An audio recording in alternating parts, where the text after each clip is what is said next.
okay, it could have been 1, but let's say.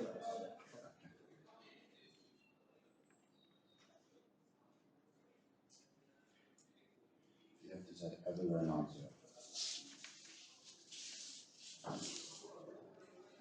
Yeah, otherwise the denominator is. And then there is an equivalent formulation, which is in terms of dx and dy, and just algebra. Any particular you don't want the value of the one, or are you trying to say that it never takes any modulate? Fix a particular. I just it's slightly. This turns out fix any number of modulus 1 and exclude that. The problem is equivalent. If you pick -1, then it becomes a condition that in this equivalent formulation is implicit. Okay. So here so mu is a function whose values is the closed unit that takes values in the closed unit disk minus a given point, and this is an equivalent function that takes values in the upper half plane minus the point infinity. I see. Somehow the fact that it takes function like you see how the closed upper half plane minus point infinity is the same thing as the closed unit disk minus point minus 1. It's just because then last thing. That one I can. This is sort of like fairly easy to write. The FDY or the FDX. So there's no particular reason why you're using which is leading something. So yeah, so I conjecture that such a thing. So I have. I'm in Utah.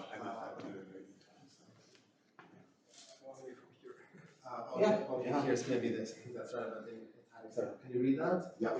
So the exact problem I care about is one that's a slight variant where the domain of definition is a strip and the function f is periodic. So this is a small variation. I don't think that is especially for students. Is it? As a student. And then what properties do you want f to have? That was what's governing the less than or equal to 1 and the don't forget to see function f. Yeah. So you want to didn't get the visible left. Oh no? Oh really? Yeah, it was in the one entry. So here's a special case that 2 weeks because I have thesis when this thing is always just 1. I wasn't able to then what you get is I don't have to come for previous workshop or for this workshop. It defines a foliation. The requirement is the condition that the function is constant. And so what's the any function that is constant that leaves. Oh, I see. So then the strict. So that very much every single time I need to apply for reason once again for every single tree. Again, it's not possible. Here I applied for the whole program. And I said that I would be and they gave me the whole program but only for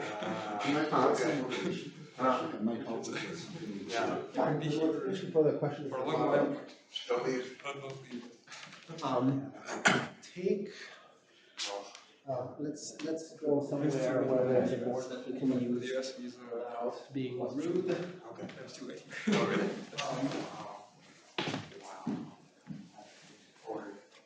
To visit Rome. Oh, yeah. I'll also be given a seminar talk. Indefinitely. Yeah. It's insane. Yeah, it's just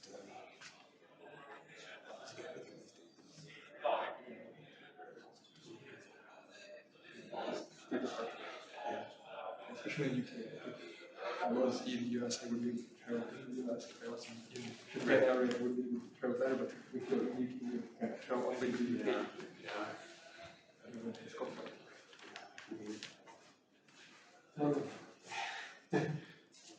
It makes Brexit. Brexit, I think it doesn't have anything to do with that. Really? For Brexit, UK was never issued an area. So if you are a UK citizen, then you could come to Europe for long. If you are just a tourist, then you have to apply separately for I see. UK. Okay, so like UK visa. No, it doesn't really. UK residence certificate is also not, it was not. Okay.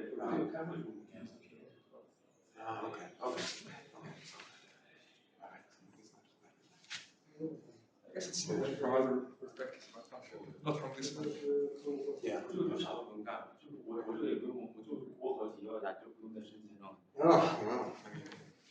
I guess that, I guess it's good then you just wait for Cambridge. Yeah, it's easier from this perspective. Yeah, they do. There's so many in the US right now.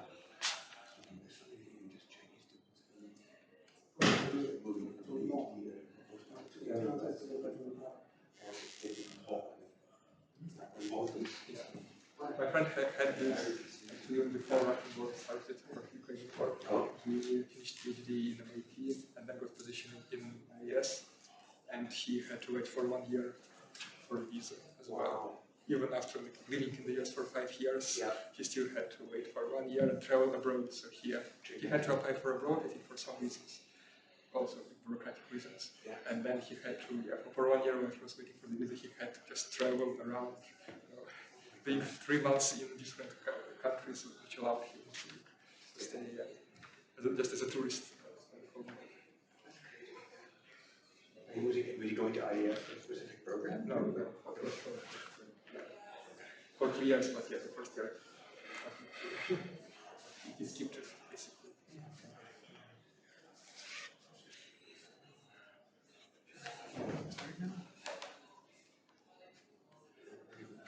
Bring it down or whatever. Here, ready?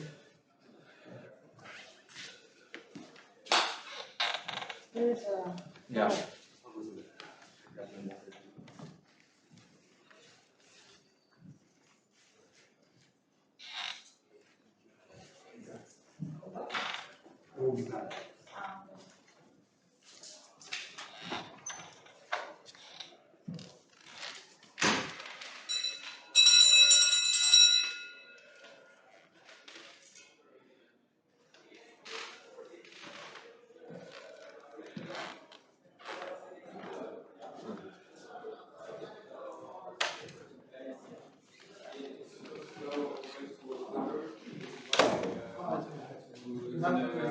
Yeah, it's resign. So it's worth taking a.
Alright, so for the second and final talk this morning, we have Ilya Losev, who will tell us about probabilistic Schwarzian Field Theory. Thank you for the invitation. It's a pleasure to be here. Yeah, today my talk is about Schwarzian Field Theory, and it is based on the joint work with Roland Powerschmidt and Peter Wilber. Okay, so what is Schwarzian Field Theory and where does it come from? So it comes from physics, and more precisely, it comes from studies of two-dimensional quantum gravity and black holes. And recently, together with two other models called GT, gravity, and SYK model, it became very popular in the context of ADS-CFT correspondence. And so the physical story here is the following. Here on the left, you have the so-called GT gravity, which is a model of gravity inside a bulk of two-dimensional domain. And by holography or by ADS-CFT correspondence, it can be described by a conformal field theory living on the boundary of this domain. And in this case, this conformal field theory is called Schwarzian theory. And on the other side of the story, we have the so-called SYK model, which is a strongly coupled many-body quantum system, or you can think about it as some random matrix ensemble, very particular random matrix ensemble. And it is predicted that at low energies, it should reduce to the Schwarzian theory. And the significance of these models in physics comes from the fact that, on the one hand, they are sufficiently simple so that you can actually analyze them and make predictions, but on the other hand, they exhibit a very interesting behavior.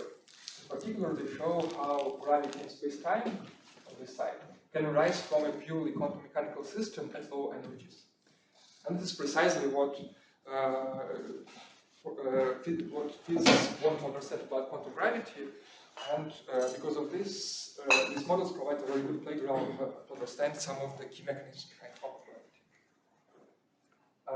And even though there has been a lot of research on these models in physics, mathematical foundations are not very well understood here, and this is exactly the gap that we are trying to fill in with our work. And so we are trying to understand these models mathematically and, more precisely, probabilistically. And in our recent work, we focus on the Schwarzian theory, which appears to be in the middle of the story. And this is what my talk today will be about. Okay, so what is Schwarzian theory? Well, in physics, it is defined by a path integral. So here it is. Let's take a look at it. So what do we have here? So let's first take a look at the flat measure in the reference measure d phi. So here, this flat measure is the Haar measure on the group of diffeomorphisms of the unit circle. So here T is the unit circle, which we identify with 0, 1. If T is Lie group of its orientation-preserving diffeomorphisms, so it's infinite dimensional Lie group. And formally, it should have a Haar measure. This is what physicists write. Of course, mathematically, this Haar measure doesn't exist because the group is infinite dimensional, but this is what physicists write. They also claim that this Haar measure should be both left invariant and right invariant. Okay. And then we have this exponential of minus the action. And in the action, we see Schwarzian derivative of tangent by phi, where Schwarzian derivative, recall, is given by any of these two expressions. And at first, this action might look a little bit unnatural. Let me try to convince you that actually it is pretty natural and not very complicated. And for that, I will draw some diagrams. So first, we start with our unit circle T. So as I said, question. I'm a bit confused by the appearance of tangent. Is this actually a thing that's going to be 0 when phi is an element of the Möbius group? So it will not be 0, it will be a constant. It will be 2 pi squared. Right. But Möbius group in a specific sense, which I clarify now. Okay.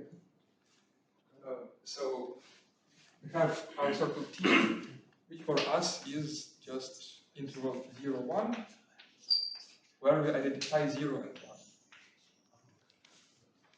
So we have an interval. And now let's map it to the unit disk, which we parameterize by complex numbers. So it's all the complex numbers with absolute value less than or equal to 1.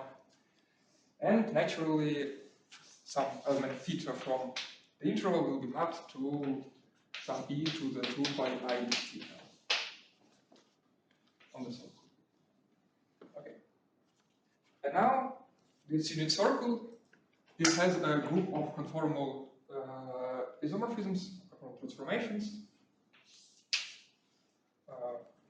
which are Möbius transformations. And we are interested in the theory which is invariant under this group of conformal transformations, or the theory on the interval which is invariant under pullback of these transformations to this interval.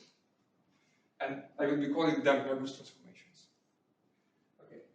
And now I want to write down such a theory which will be invariant under these transformations. And to do so, to make our life a bit simpler, we can map this even further to the upper half plane. And for that, we use a transformation, if I'm not mistaken, z goes to I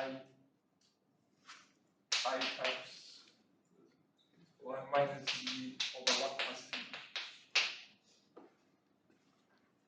So if you had taken t to mean the unit circle, then this tangent would just go away. Sorry? If you had taken your definition of t to be the unit circle, yeah, then the tangent would go away and the formula would be simpler.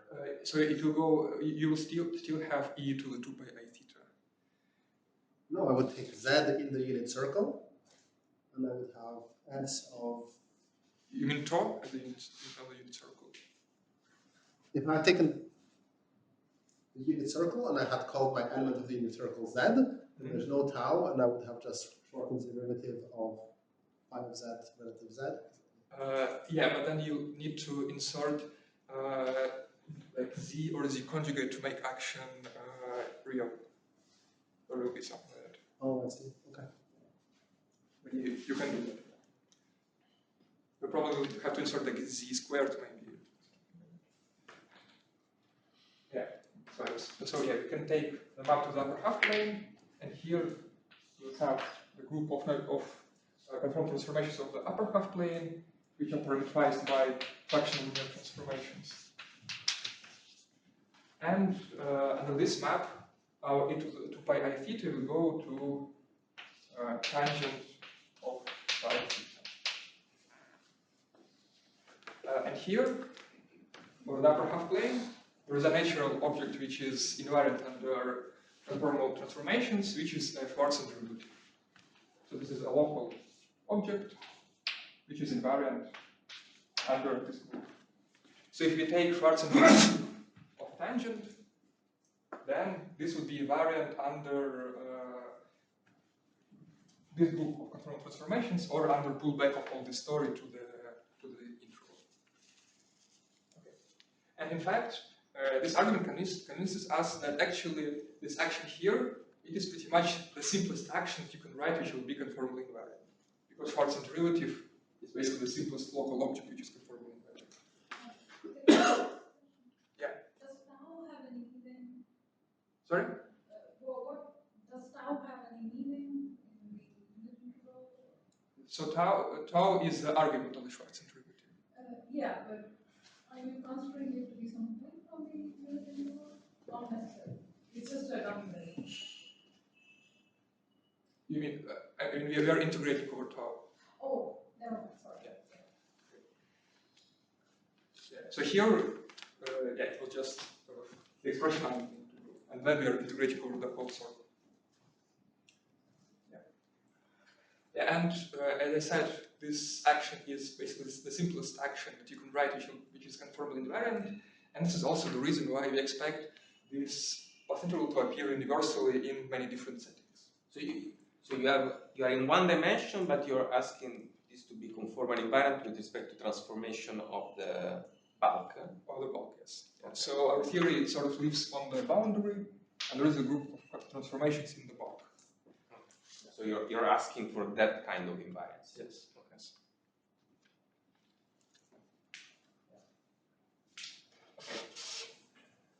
Yeah, and so as I explained, this theory, the action will be invariant under group of Möbius transformations, and the Haar measure is also invariant under this Möbius transformations, and therefore the whole integral is invariant under this group.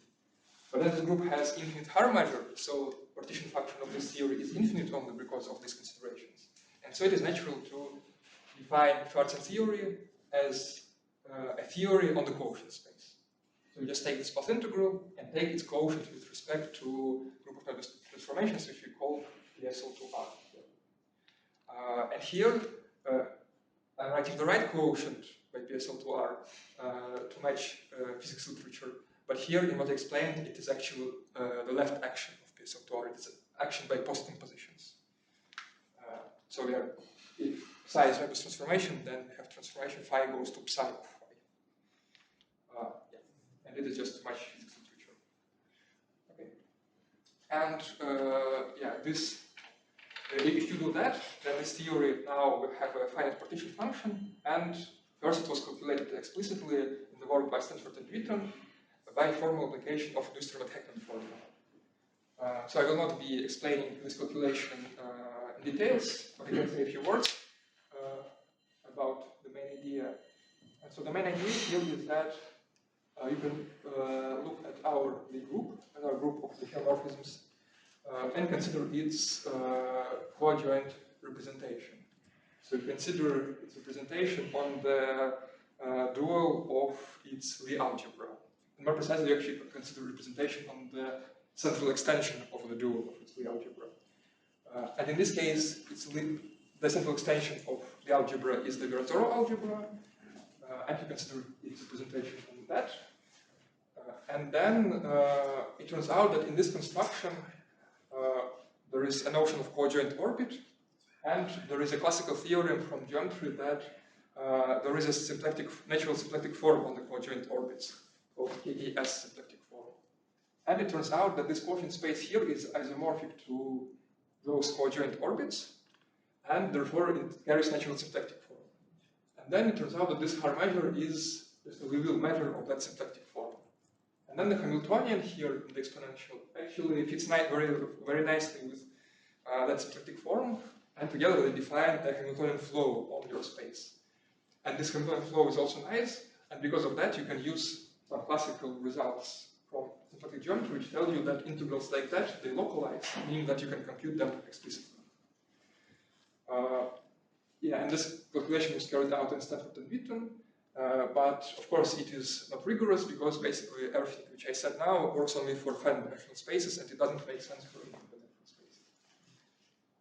Yeah, and one of our goals is to, the very first goal is to define this theory rigorously as a probability measure, to define this path integral as a finite measure, sorry. And then first to confirm this calculation by Stanford and Witten. Okay, are there any questions at this point? If not, then I guess we are ready to pass to the mathematical definition and construction. And here actually our goal is not only to construct this measure, but also to find its intrinsic characterization. And generally the problem is the following. Imagine that you have some path integral and a measure. How can you verify that the measure that you have indeed corresponds to the formal expression of your path integral? You can say that usually it should follow from your construction. But what if you have several constructions? How do you show that they give you the same measure? And how do you verify that what you get is actually what should correspond to your path integral? And ideally, what you would like to have, you would like to have some sort of defining property for your path integral, which would uniquely characterize the measure. And in this case, we found such characterization in terms of an identity, which can be viewed as an analog of Cameron-Martin theorem or Pearson's theorem, which I explain on the next slide. So the idea is the following. Let's start with our path integral before taking the quotient.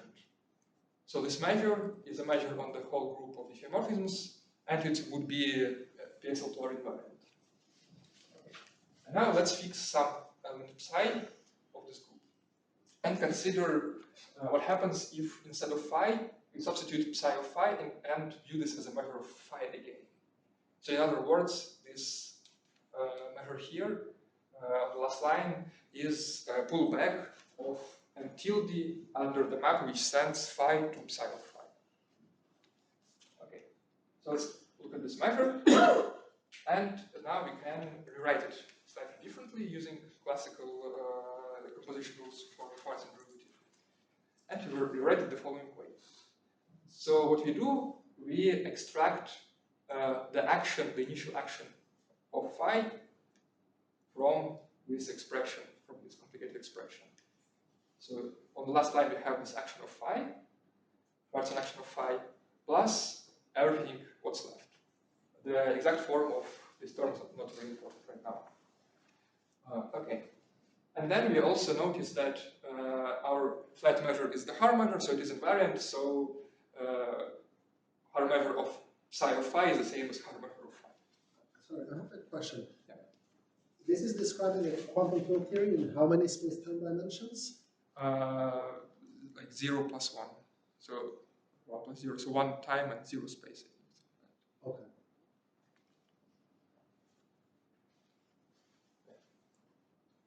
Okay. So we have now this representation for this formula, and because of that, you can just write that one measure should be absolute continuous with respect to another one, and their Radon-Nikodym derivative is given by this expression. Okay. And the first thing to notice here is that actually this calculation verifies that our measure until the edit should be PSL2R invariant. This is because if psi is Möbius transformation, then the Schwarzian derivative of tangent pi psi should be identical equal to 2 pi squared. Should be a constant. So expression in the square brackets will be 0, and exponential will be equal to 1, so this measure should be invariant. Okay. But another thing to notice here is that actually now this expression, it relies on fewer derivatives of phi. So it only relies on the value of phi and and the first derivative of phi. Whereas initial expression for the action relied on, for example, phi double phi. Okay, and this means that actually it is easier to make sense of this relation than to make sense of the action. And our first result says that actually this measure, this identity, it characterizes the measure uniquely up to some regularity conditions. So here is the first result. It says that there exists a unique measure up to normalization, which we call n tilde, which lives on the C1 diffeomorphisms of the unit circle, and which satisfies the change of variables formula which we derived on the previous slide. And we also require this measure, we also ask this measure to have finite PSL2R quotient.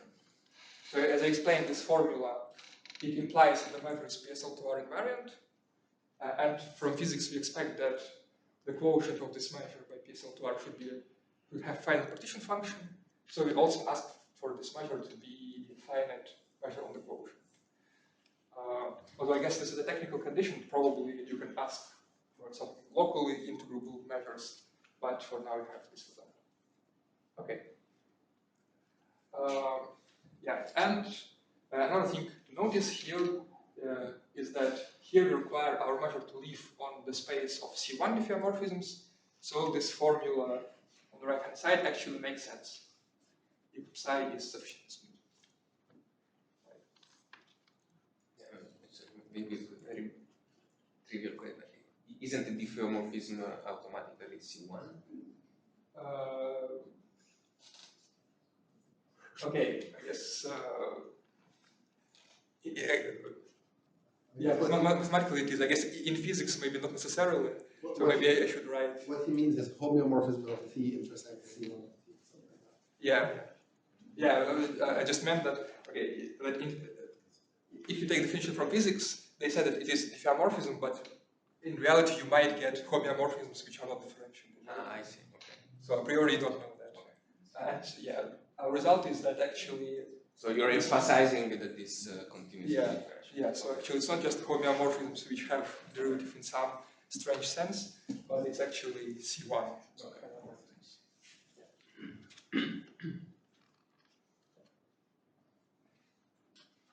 Okay.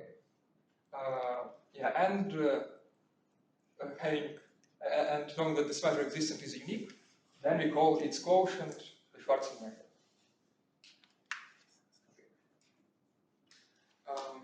Yeah.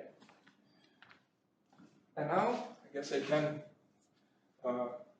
show you the construction. So I will not be discussing the uniqueness theorem today, but I will show you the construction. So. And is that the probability measure, this Schwarzian measure?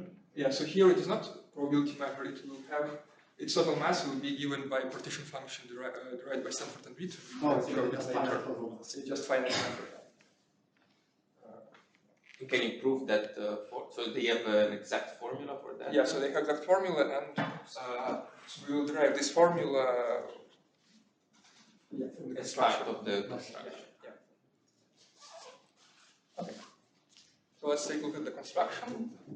And the first thing which we will do, we will sort of slightly rewrite the path integral here.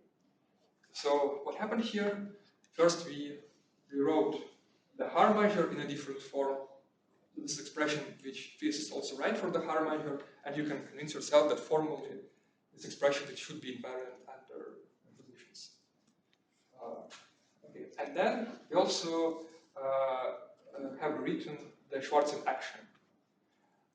And what happened here is that, so this, I will not be doing the calculation on the board, but what happened is that, if you recall, in the Schwarzian derivative you have two terms. One is the total derivative of something minus one half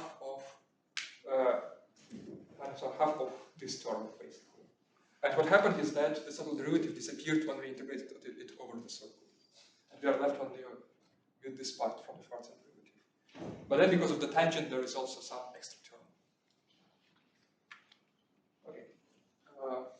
And now, having this expression, what you can notice is that this expression under the square is the derivative of log phi prime. So actually, we sort of see the action, the energy of log phi prime here. So the idea is to start with Brownian motion and to take log phi prime to be Brownian motion. So we start with the Brownian motion with periodic boundary conditions, so it will be Brownian bridge, which corresponds to this path integral. So this path integral is the energy, and boundary conditions, the Dirichlet boundary conditions. And yeah, this is the formal expression for this measure. And mathematically, this measure is such a measure that if you multiply it by square root of 2 pi sigma, then you get a probability measure corresponding to the probability. And 2 pi sigma here, it is a normalization factor which comes from a partition function, and it is consistent with definition of partition function using zeta function regularization. Okay. So now we can define this measure probabilistically, so it would be sigma squared. Then physically, we believe that it corresponds to this path integral. And using this measure, we construct a new measure mu the following way. So we first sample psi according to this Brownian bridge measure, and sample theta independently as a uniform random variable on the circle. Sorry, just to make sure I understand, the Brownian bridge measure is on the workspace. That is the Brownian motion is on the interval 0. So, but the psi is a function, no? Psi of tau. So what is the sigma square of psi? it is the dB is a measure on, for example, continuous functions on the circle or interval 0, 1 with periodic boundary. Okay, very good, thank you. Yeah, so psi is the continuous function. So psi is basically a Brownian bridge, which is a continuous function. And yeah, having psi, which is a Brownian bridge, and theta, which is a uniform random variable on the circle, we construct diffeomorphisms phi using this expression, this nonlinear expression. This expression is designed basically so that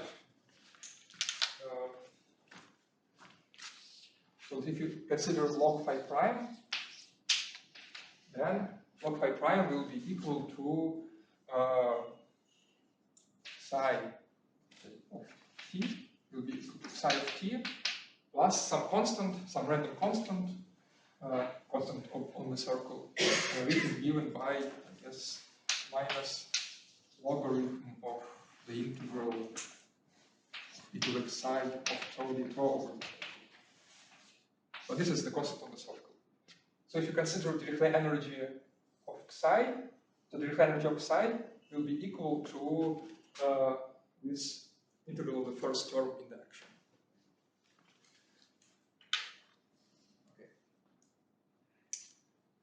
And now, formally, if you believe that path integral for psi is the path integral with the Dirichlet energy, then path integral for phi should be equal to this path integral above, but without this second term, without this 4 pi squared phi prime squared. And to get the full measure, what you do, you just need to add it as Radon-Nikodym derivative. And now you can do it because phi is a C1 function. It is continuously differentiable by the formula. So this density here, it actually makes sense. Okay. And so this is the construction of this measure M tilde, and our result is that, first of all, this measure indeed satisfies change of variables formula as I showed on the previous slide, and indeed its quotient is finite, and it has total mass given by any of these expressions, which you can calculate explicitly. So first expression is just this expression, and the second one is basically it shows you the spectral density of the partition function. So basically, k squared over 2 is, if you replace k squared over 2 with energy, then it will show you the spectral density of your theory. And this result, it confirms the prediction from paper by Stanford. Yeah, but I should say that our proof goes by a very different route, so we don't use any symplectic geometry or anything like that.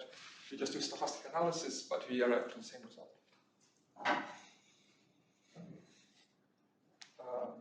Yeah. Is that theory unitary? Do you know? Does it make sense? I'm not sure. I think probably not, but I'm not sure.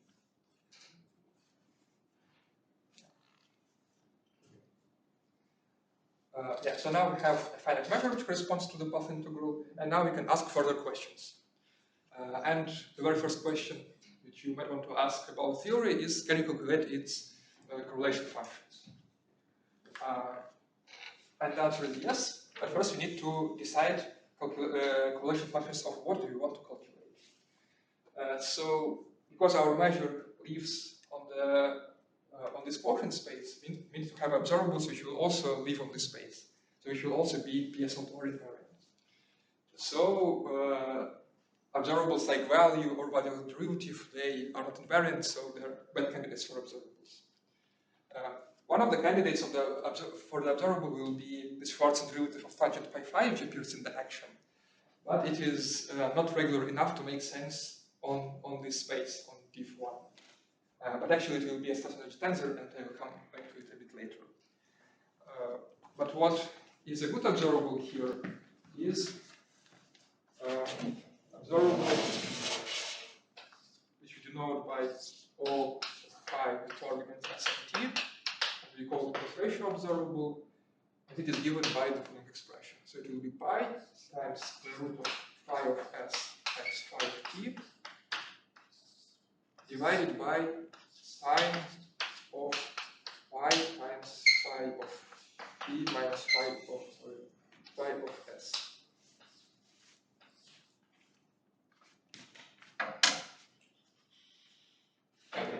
So this is basically cross ratio observable.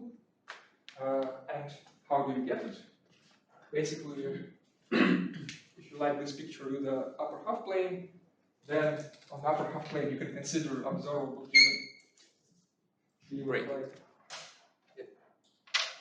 given by f prime s f prime of t divided by f of t minus f of s. Here. And if we consider this observable, which is invariant under root-of-Möbius transformations of the upper half plane, and it is easy to show that, then its pull back to the circle will give you exactly this observable. And this observable here, it is now it is well defined in our space, because it requires us to know only the value and the first derivative, which are well defined for our theory, or our model. Okay, and there are other reasons why you consider these observables. We come from physics. Basically, this observable, it should come out in this low energy limits of Green's function in the SYK model, and it also describes some propagators in the GT gravity as well, probing gravity's particles, massive particles. Okay, so in what sense is that maybe a PSL2R invariant? Because it depends on a fixed S and T. Yeah, so if you act, then you get different S and if you act by the PSL2R. Yeah, so if you act by PSL2R, then you get different phi, but the value of observable will be the same. So, if psi is a Weber transformation in the sense of pulling it back to the circle, then observable of psi of phi is equal to observable of phi. At the point of S of T. No, just at the same points. Points ST is equal to observable of phi of ST. So our action of Weber's group, the Weber's group, it acts only on the target space. So if you can view this actually not as diffeomorphisms, but as maps from one circle to another one. And our PSL2R, it acts only on the target space on the second block, not on the arguments S and T. Thanks. Yeah. So yeah, here nothing acts on S, T, and tau.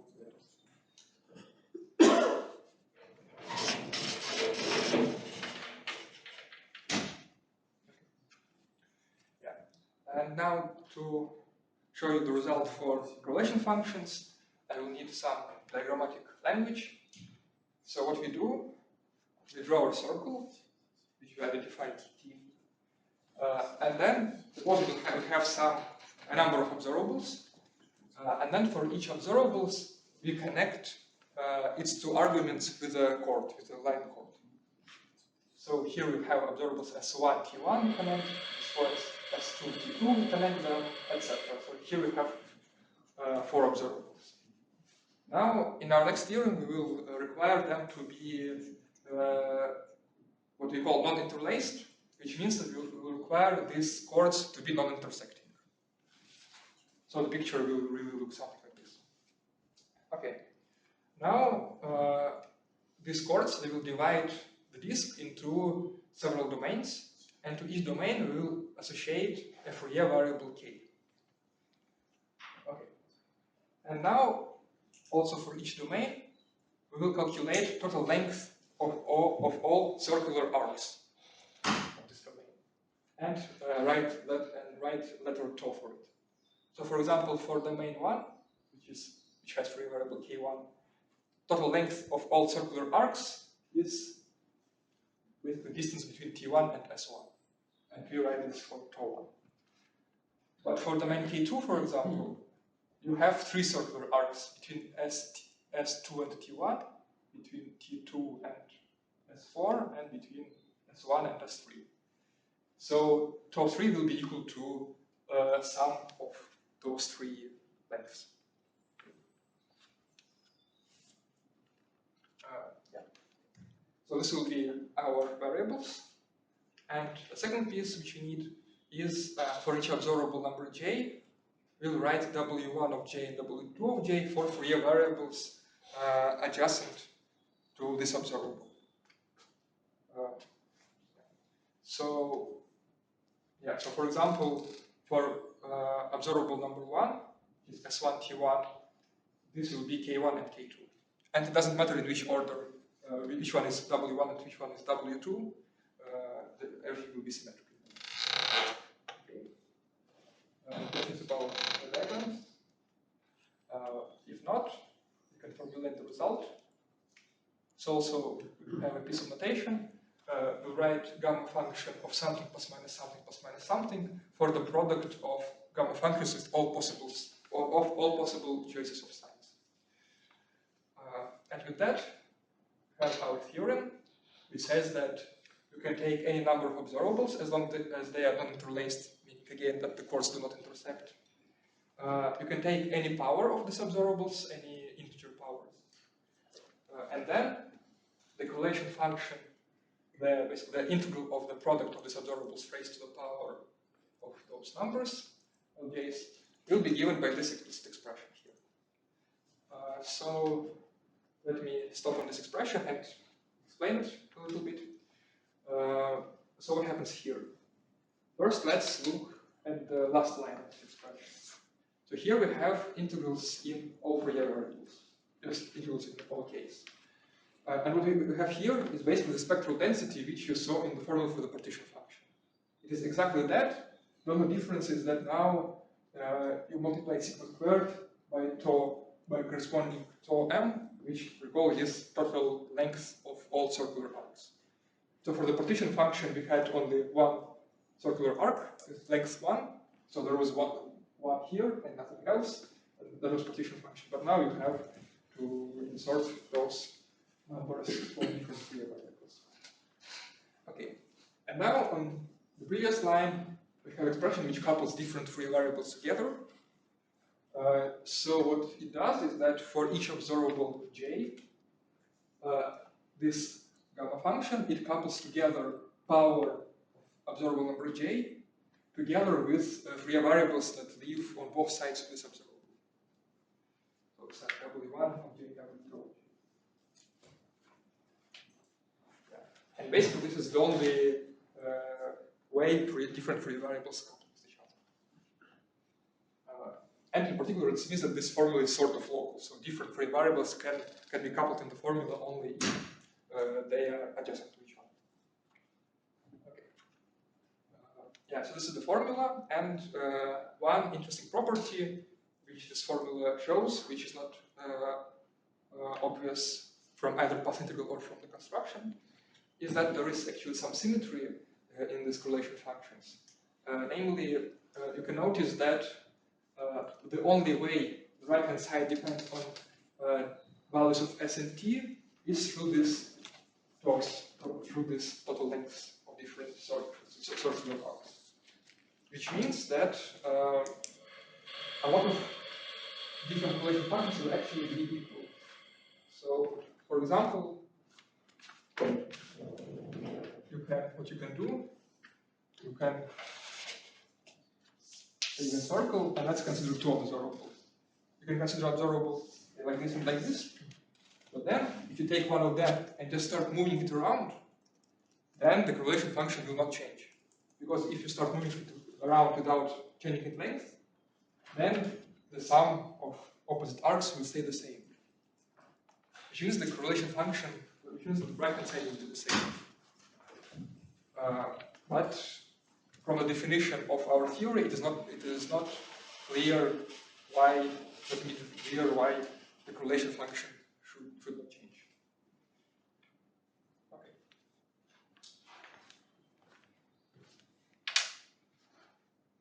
Yeah, so these are implicit formulas, and you can also ask. So here we restrict ourselves only to non-interlaced observables. You can ask. How important is this assumption? How much information do we lose by imposing it? And the answer is that we don't really lose any information, and actually the measure is uniquely determined by this correlation functions that we computed. So in principle, all other correlation functions should be deducible from here. And in particular is also, these formulas, they were initially derived in physics using the conformal field theory and some singular limit of the OZZ formula. And they coincided with these formulas we have here. So in particular, we are able to identify the object that we are studying, that we have defined, with the object that was studied in physics. Yeah. And I should also say that even though in physics it was derived using this DOZZ formula, the ULCFT, we didn't do that, and we have a different proof, which, to our knowledge, is different from all other proofs in the physics literature. And our proof basically follows, it mainly relies on the change of variables formula that I showed you before, which you took as a definition. So in fact, even though we have explicit construction for this measure, using Brownian bridges, we are not really deriving this formula using some hardcore stochastic analysis or ether calculus. We are actually just taking that change of variables formula and applying it, and we can derive these formulas without too much technical work somehow. Okay. Yeah. So these are correlation functions for cross-correlation observables, and as I said, you can also consider Schwarzian derivative of tangent, which is also an observable and is actually a Sachdev-Ye-Kitaev here. And yeah, so Schwarzian derivative here doesn't make sense because it requires two main derivatives, which you don't have. But what you can do, we can sort of express that observable, the Schwarzian derivative, as a limit of this observable. And the identity here,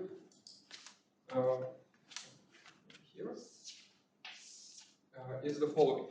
So you can take our observable squared of phi s and t, and if s and t are close, so if n goes to t, then this observable should behave like 1 over t minus s squared plus 1 over 6 Schwarzian derivative of its tangent phi t, which we saw, which is a stress energy tensor, which appears in the actual theory, plus something which goes to 0, more of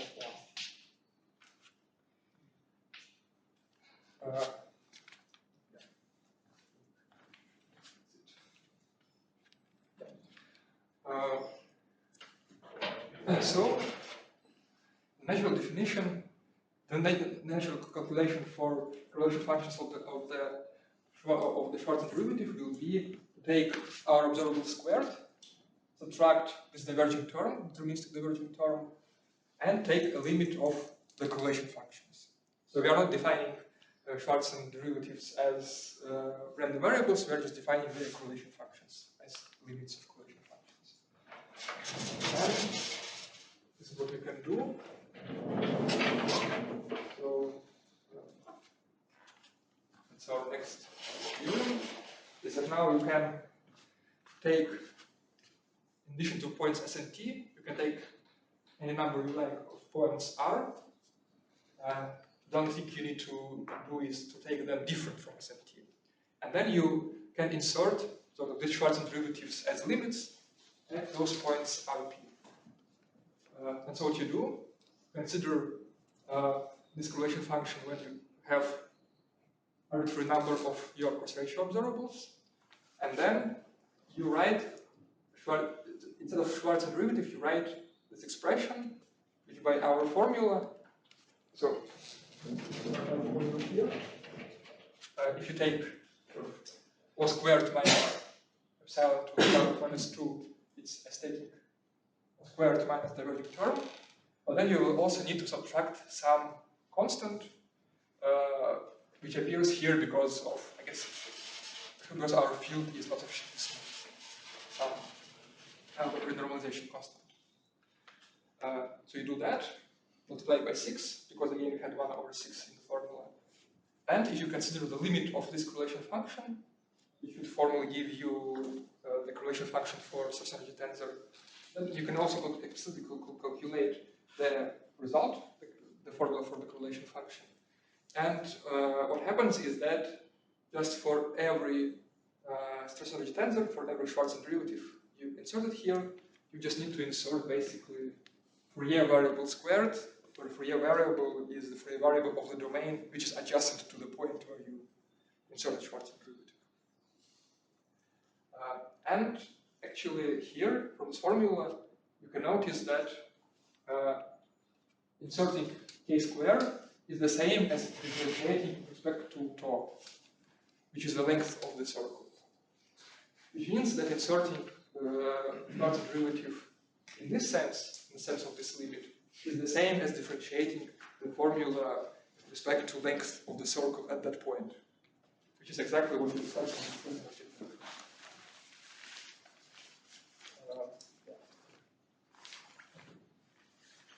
So this was the formula for stress and tensor correlation functions.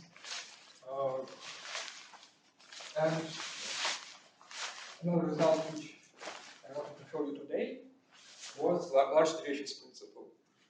So now we have this measure for which we calculated partition function and correlation functions. And Now there is another question which is interesting to answer. So you have this measure, but generally, given a measure which corresponds to a path integral, how do you determine what is the action of the theory? So if you just have a measure, and you know that it corresponds to a path integral, what is the procedure which will allow you to recover the action from the measure itself? And generally, this can be quite tricky. And there is one mechanism which allows you to do that in some asymptotic regime, and this is large deviation principle. So let me explain it. So first, we need to formally formulate what the action is. And here is the mathematical definition. So basically, this action is the action that I showed you before, but by taking into account all the regularities. So basically, we say that it is equal to whatever it was before if log phi prime is in the Sobolev class, so when this integral converges. And otherwise, it's infinite. So if this integral doesn't make sense, and if it diverges, you just write that it is equal to infinity. And our result is that the measures that we constructed, they satisfy large deviations principle as sigma goes to 0 with a good rate function given by the action. And this is exactly what you expect from the path integral formulation. Yeah. So for those of you who are not very familiar with the large deviations principle, basically it tells you that if you fix some set, say some set U, then for small sigma, measure of this set U should be approximately be equal to 1 over sigma squared times infimum of the action over your set. And the large deviations principle allows you to formulate that rigorously with two inequalities for open and closed sets. So when you say it's compact, you mean that in the sense of topology? Like Yes. this is what topology, C1 topology of the form? Yeah, so C1 topology on diff1 and quotient. And we take the quotient and it induces the topology on the quotient.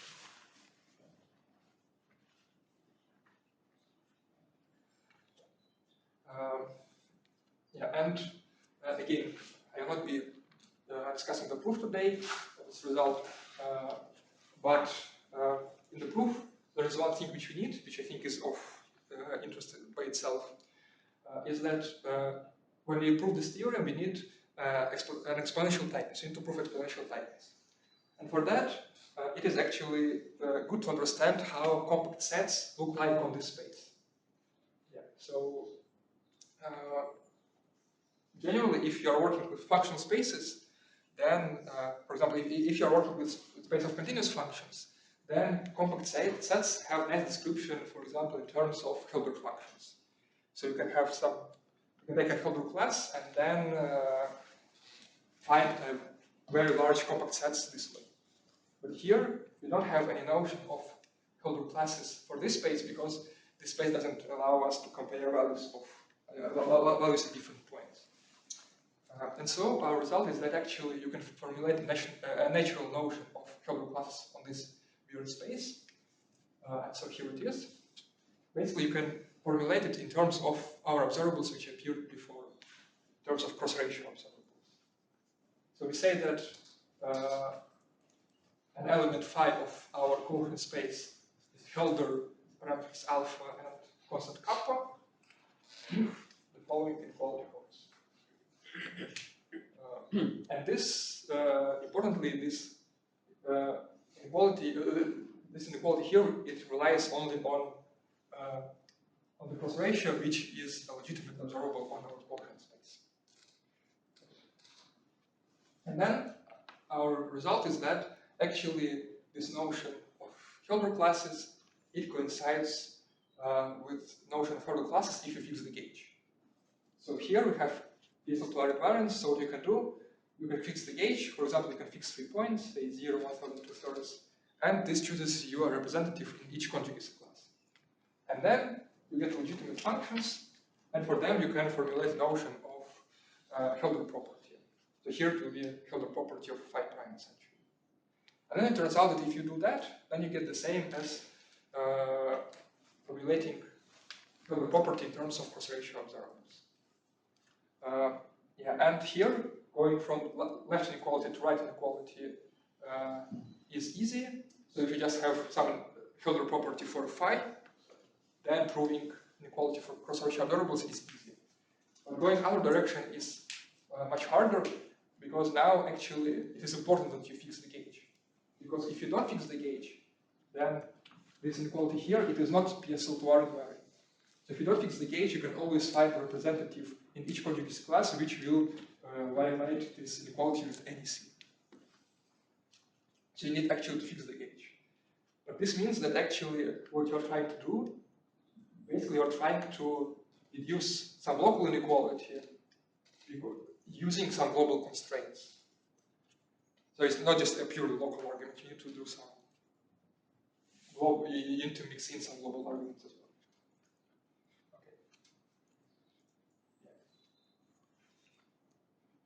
Okay, and yeah, using this notion of Hilbert classes, you can show that, using previous theory, first of all, you show that actually these Hilbert classes with fixed constant, they are compact, just immediate corollary. And then we show that for any alpha between 0 and 1/2, our measure concentrates on these Hilbert classes exponentially. This is sort of similar to what you see for Brownian motion. What are lambda and n here? So lambda, so n appears as fixing the exponential. So it says that basically for any sigma is between 0 and lambda. Yeah. So first of all, it says that you can find k. Okay. K is So a function big, of n. Okay. Yeah, you can find k so big that actually the mass of what doesn't fall here decays exponentially with exponent which is as big as you like. And lambda, it is just technical here, just to bound sigma. They're interested in the regime sigma goes to 0, but for uniform bounds, you need to bound it away from infinity. Could you, instead of fixing the gauge, as you did before, just take the minimum over all the representatives? In the previous slide. I would imagine so, yes. I imagine it should work. Okay. Yeah. But this might, it probably should work, but this would also be, it might be a hard definition to work with. It's not hard.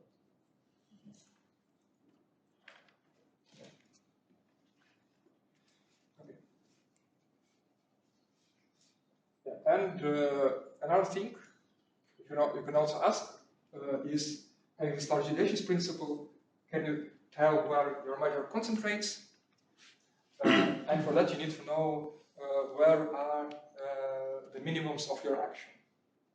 And we also prove that you can find the minimum of the action, and the minimum is minus 2 pi squared and is achieved for Möbius transformation of the unit circle.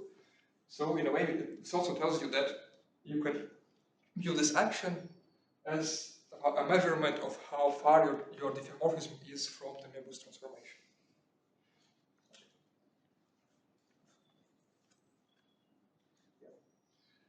So these were the results, and there are also some open questions. All of open questions in this area. The first two questions are connections to the SYK model of GT gravity. So SYK model, it is well defined. It is basically a model of random matrix. It's a random matrix ensemble, and basically Schwarzian theory should somehow appear there in the low energy limit, or basically when you look at the spectrum around the largest eigenvalue of the matrix ensemble, then you should see it. But as of now, there are no mathematical results about that. Then there is GT gravity. This is probably more complicated. We don't have definition for GT gravity, just in the continuum setting. Basically, GT gravity should be a model of, if you are like a random geometry in the disk, random Riemann structure of the disk. Or it can also be viewed, as in some embeddings, it can also be viewed as a model of random curves in the Poincare disk. But as of now, there are no mathematical results there. No even mathematical definitions of GT gravity. And then, of course, it will be interesting to understand the connection between Jackie-Teitelboim and Schwarzian theory. Then another question is also, of course, what else can be said about Schwarzian theory? So as I said, its action seems to be, it seems that it is the simplest action which is conformally invariant in one dimensions. So the theory should be universal. You should expect to see it in many different contexts. So it will be interesting to see where else it appears.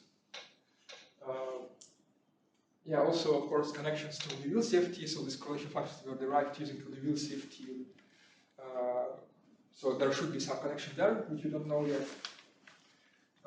Another question, which I also like, is to understand connections to the conformal welding.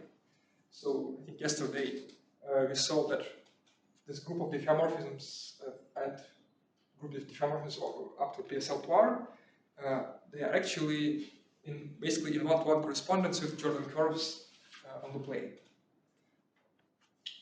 through this conformal welding procedure. Which means that now we have defined some natural finite measure on this space. So we have defined some natural finite measure on Jordan curves using this conformal welding.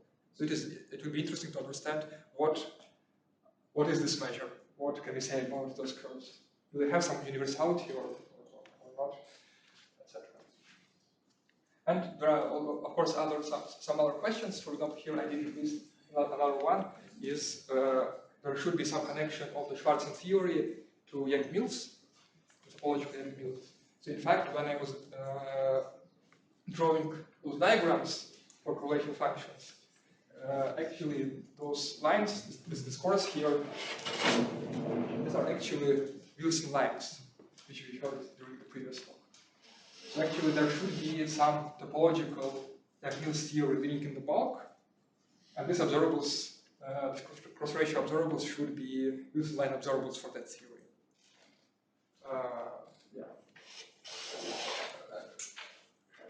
Yeah, so this is also the connection which will be interesting to explore. And I guess that's it. Thank you.